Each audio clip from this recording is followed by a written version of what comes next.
dengan mengucapkan Bismillahirrahmanirrahim. Acara pembukaan Musrenbang RKPD Kabupaten Aceh Tengah tahun 2016 pada hari ini 22 Maret 2016 segera kita mulai. Pada pelaksanaan Musrenbang RKPD ini bertujuan adalah untuk mengakomodasi berbagai saran pendapat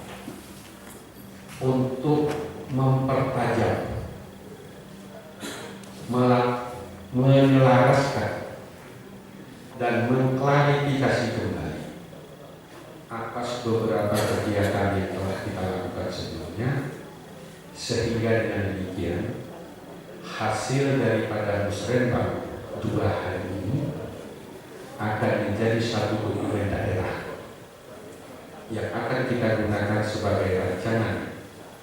pembangunan Kabupaten Aceh Tengah pada tahun 2017 yang akan datang. Rencana kerja pemerintah daerah yang hari ini kita mulai adalah merupakan sebuah amanah dari Undang-Undang Nomor 25 Tahun 2004 tentang Sistem Perencanaan Pembangunan Nasional, serta berdasarkan Peraturan Menteri Dalam Negeri Nomor 54 Tahun 2010, bahwa di dalam prosesi penganggaran sebuah daerah harus dimulai dari tahapan-tahapan, mulai dari musyawarah desa, kemudian forum RKPD yang kita lakukan di kecamatan-kecamatan dalam beberapa waktu yang lalu, kemudian kita bawa ke forum SKPK, dan hari ini bersama-sama kita membahas musyawarah perencanaan pembangunan rencana kerja pemerintah daerah tahun 2017. Musrenbang ini adalah sebuah momentum tidak merangka untuk menyerap segala macam aspirasi yang berkembang di tengah masyarakat, bahwa dengan harapan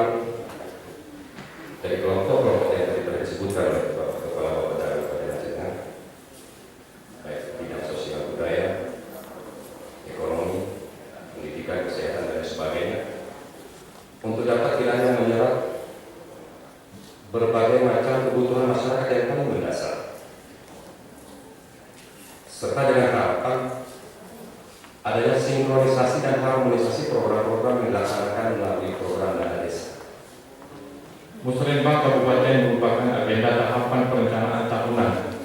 guna mematangkan rencana kerja pemerintah daerah ataupun RKPD Kabupaten. Berdasarkan rencana satuan kerja perangkat daerah ataupun SKPD, hasil forum SKPD yang telah dilaksanakan pada tanggal 5 Maret 2016 yang lalu, dengan memperhatikan keserasian antara rencana kerja SKPD dengan usulan masyarakat yang hasilnya digunakan untuk pemutakhiran rencana kerja pemerintah daerah ataupun RKPD tahun 2017 yang akan datang.